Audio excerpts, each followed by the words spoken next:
প্রথম ভাগ, তৃতীয় পরিচ্ছেদ। অখণ্ডমণ্ডলাকারং ব্যাপ্তং येन চরাচরম তৎপদং দর্শিতং येन তস্मै শ্রীগুরবে নমঃ। দ্বিতীয় দর্শন ও গুরু শিষ্য সংবাদ। দ্বিতীয় দর্শন সকালবেলা ৮টার সময়। ঠাকুর তখন কামাতে যাচ্ছেন।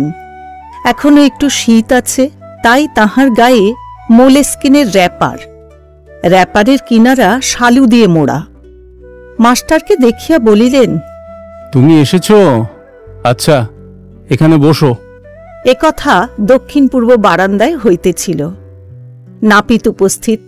সেই বারান্দায় ঠাকুর কামাইতে বসিলেন ও মাঝে মাঝে মাস্টারের সহিত কথা কহিতে লাগিলেন।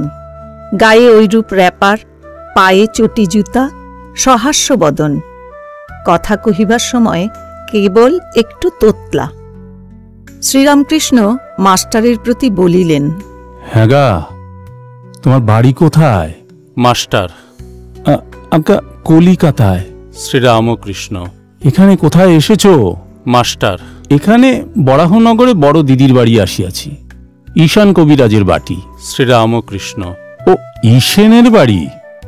হ্যাঁ গা, কেশব কেমন আছে? বড় অসুখ হয়েছিল। মাস্টার, আমিও শুনেছিলাম বটে, এখন বোধহয় ভালো আছেন। শ্রীরামকৃষ্ণ। আমি আবার কেশবের জন্য মার কাছে ডাব চিনি মেনেছিলুম। শেষ রাতে ঘুম ভেঙে যেত আর মার কাছে কাঁদতুম। বলতুম, মা, কেশবের অসুখ ভালো করে দাও। কেশব না থাকলে আমি কলকাতায় গেলে কার সঙ্গে কথা কব? তাই ডাব চিনি মেনেছিলুম। হ্যাঁ গা, কুক সাহেব নাকি একজন এসেছে, সে নাকি লেকচার দিচ্ছে। আমাকে কেশব জাহাজে তুলে নিয়ে গেছিল। কুক সাহেবও ছিল। মাস্টার, আজ্ঞা, এইরকম শুনেছিলুম বটে, কিন্তু আমি তার লেকচার শুনি নাই। আমি তার বিষয়ে বিশেষ জানি না। শ্রীরামকৃষ্ণ। প্রতাপের ভাই এসেছিল, এখানে কয়েকদিন ছিল। কাজকর্ম নাই বলে আমি এখানে থাকব।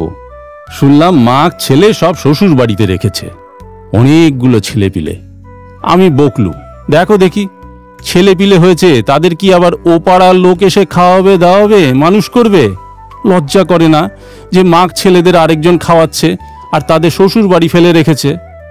আমরা অনেক বকলুম আর কর্মকাজ খুঁজে নিতে বললুম, তবে এখান থেকে যেতে চায়।